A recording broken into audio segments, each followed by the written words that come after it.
Number 2, we talked about taking time. Number 3, probably one of the I think probably number 2 of importance on my 5 list is you got to have a loose environment. What do I mean by a loose environment? I don't mean that you got to let your people come in at 9 o'clock and leave at 4. I don't mean that you got to let your people bring a dog to work with jeans on and tennis shoes. I don't mean, those are business decisions. Those are culture decisions, right? You can wear a suit to work every day and have a loose environment, and you can have your dog next to you with jeans and tennis shoes on and have a loose environment, but you got to have a loose environment. What does it breed? When you're thinking big, think about if you don't have a loose environment and you're trying to make your creative outlet think big. That doesn't work. That doesn't work, right? What you're going to stifle ideas, and worse than all, you're going to run some of the best creative thinkers that you have off, and they're going to go to your competitor and think big against you. Number 4, this is my biggest point. I had a boss 15 years ago that actually kind of took me under his wing, and I remember really 2 things from him, but one's worth talking about. 2 things. He told me all the time, Scott, manage with something called LTA. Manage with LTA. Scott, treat your people with LTA. What LTA means is leadership that allows. Leadership that allows. You don't have to say yes to everything, but damn it, you better say yes to something. People don't like to hear no all the time. You don't have to say yes to everything, but you better say yes to something. And when you say no, especially when you're saying no to a young person or a young member of your group or a new person in your organization, when you tell them no, tell them why you're saying no. Because what would you expect? If you just say no, they're going to bring the same ideas back to you, right? Maybe it doesn't fit the culture of the company and they don't know that. Maybe it doesn't fit your budget. Maybe it doesn't fit your thought process. Whatever it is, describe it to them so that when they bring new ideas back to you, they can be more in line with your vision. And 5, last point, I'll be real quick. Know your people. Know your people. You don't have to like them, but know them, right? I happen to like my people. We did a thing, and this is not what I was going to talk about. I'll get off. So if you're taking notes, you're mentally thinking about, hey, maybe I could check into this. Look at Pace Palette, P-A-C-E Palette, P-A-L-L-E-T-E. Pace Palette. Melanie Smith brought it to my organization, and it's been a life changer. It tells us how to talk and how to treat other people in your organization. It's unbelievable. We did my team at the time was 13 people maybe, and we did an off-the-site event. And we all did Pace Palette together. We cried, we laughed, we got to know each other. But big enough, more than that, was I knew the next day that when I walked in, I needed to grab somebody in the office and probably say, sorry. Like, sorry I managed you like that. You know? Sorry I talked like that. I have a mouth like a sailor. That's my 5 points. We talked about having a creative outlet, taking the time to think big. And once you take the time to think big, have a loose or a friendly environment. We talked about LTA, leadership that allows, and then finally, knowing your team. If you don't know your team, how are you going to manage them? How are you going to manage them? Anybody find a sticker? No? This is the most challenging part of what I'm going to talk about. Once you've had the creative outlet, once you've set the environment and you have the opportunity to think big, how do you pinpoint? You know, when you hear it as a group or an entrepreneur, or maybe you're one person, when you have that idea, it just clicks sometimes. You know, I'm gonna do that. Like, this is a good idea. This is gonna change the momentum of my company. The hardest part once you get to that is what the hell are you gonna do about it? How are you gonna get that to a test? Or how are you going to get, maybe, if you're in an environment like me, how in the hell are you going to get your president and CEO to buy into that, right? You didn't budget for that, right? So that's the challenge, and there are millions and millions of scenarios that we could talk about, oh, I had this idea, or how do I do that, or this or that. So I think the best opportunity for me is to maybe describe to you how we do it, And then we'll talk about Second and Charles a little bit. So in my world, we lay out our budget. You know, we're 4 months before fiscal year. Hey Scott, what's your budget plan look like? Lay it out over 12 months. So what I do is I take the opportunity to set a little bucket of money aside in every period, right?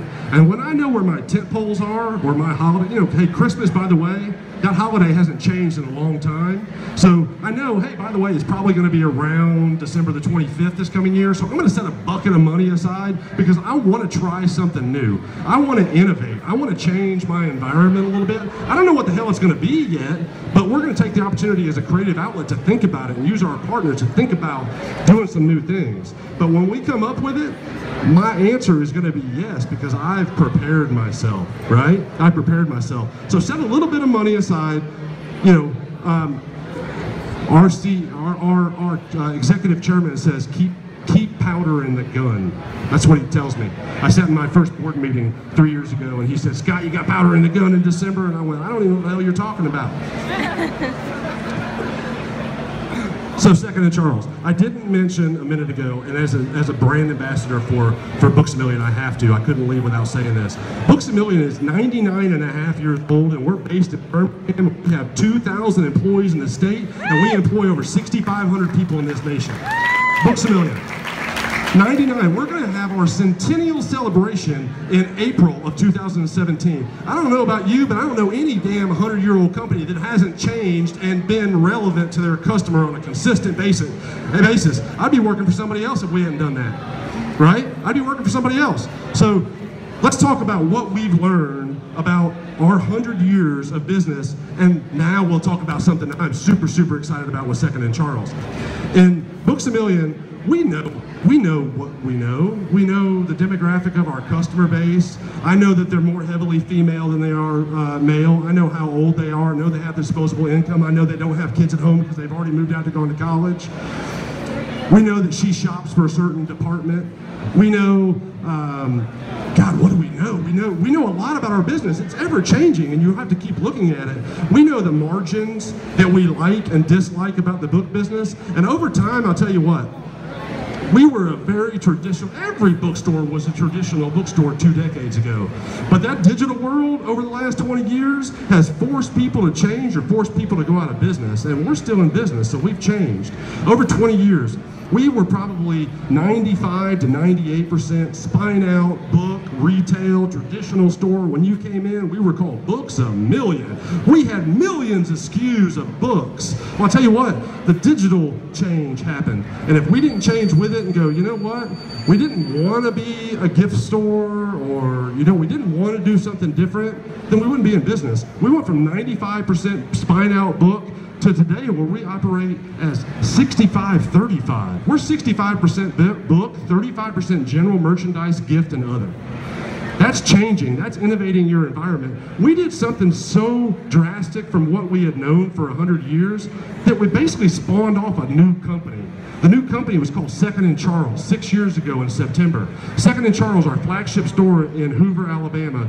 We have moved so much from where we were 6 years ago. We have a brand today I am so excited about in Second and Charles. It's a buy, sell, trade environment. A buy, sell, trade. You come in, you can buy a used book, a new book. You can bring stuff to us. Hell, we leveraged what we had. We had 6,500 employees in our organization, and we found the brightest of them in certain departments to come to Birmingham and make this company work.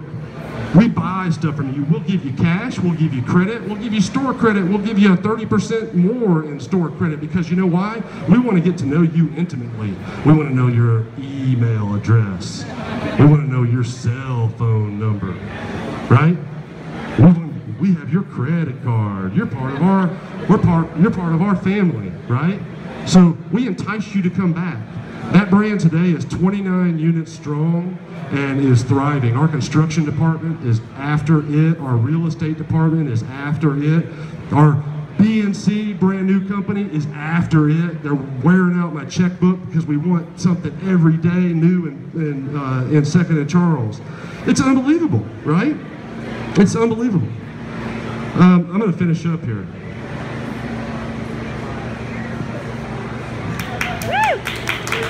All right, so we talked about simplistic ways of doing these things or innovating or bringing change.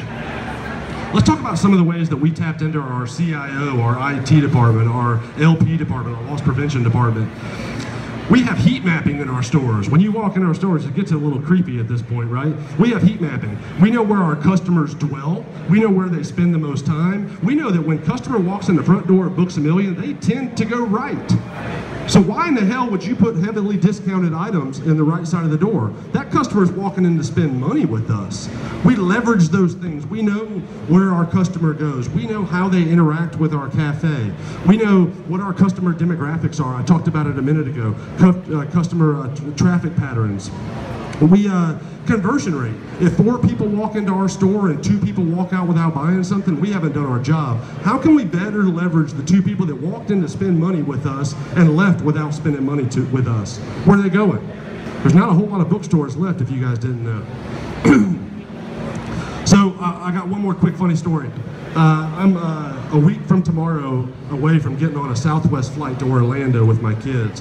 So I thought about this pretty quickly because we're going to Disney World. By the way, if you know my kids, don't tell them they don't know yet. 4 years ago, my daughter's 8 years old. 4 years ago, my daughter was 4, if you're a mathematician. And we told her that at the time, we had a little infant, and it's me and my wife. And we decided to leave a little guy behind, which is a great decision if you're going to Disney World, by the way. And so we told my daughter, hey, we're going to go to Disney World in a couple weeks. And that was a mistake. That's why we're not going to tell them until we go, because you hear about it every day. So we're eating dinner one night, right? And we get done eating dinner, and I tell my wife to go on up with my son and take care of him. And I'm in washing dishes, true story. And Ella Kate goes and lays in the living room on the floor, and she's watching TV. And I hear, hey, Daddy. Hey, Ella Kate. She says, when we go to Disney World next week, will you buy me a princess t-shirt? I said, yes, baby, I'll buy you a princess t-shirt. Hey, Daddy. What, baby? When we go to Disney World, will you let me stay up as late as I want to? I said, yes, baby, I'll let you stay up as late as you want to. Hey, Daddy. What the hell with this? So I washed my hands, dried my hands, and I walked in, and I think she thought she was in trouble. I got right down in her face, and I grabbed her face, and I said, hey, baby doll, when we go to Disney next week, Daddy's going to prepare to buy you whatever you want to, right? And when we go to Disney next week, Daddy's going to let you stay up as late as you want to. And when we go to Disney next week, I'm going to let you eat whatever you want to. And her eyes got this big. And I said, are you excited, baby? And she said, yeah. I said, are you excited to see the princesses? And she said, no. And I said, are you excited to see Mickey Mouse? And she said, no. And I said, well, what are you excited about? She said, are they going to have hot dogs? And I walked over to the stairs and I said, hey, Corey, we're going to cancel the Disney trip and save $5,000. We're going to buy some hot dogs and grill out. The point of that story, which is true also, is if you don't know your customer, in that circumstance, I wouldn't trade that trip for the world, right? We had great memories and my daughter had a great time. But if you translate that to business and you're trying to make a decision without truly knowing who your audience is, you're in a bad place. You're in a bad place. All right, I'll close. We defined innovation, right? We talked about creating an environment. We talked about pinpointing those things and being prepared to make decisions and making sure we had powder in our gun, right? What else did we talk about? We talked about knowing your audience, we just did. And CJ, I'll close with this. CJ did not follow through. You guys were supposed to have stickers, except I didn't tell them. So look under your chairs. There's 12 people that have stickers under your chairs. Melanie Smith's right back here. We got a couple $100 worth of gift cards. Find a sticker and take it to her and get your gift card. Thank you guys for being here.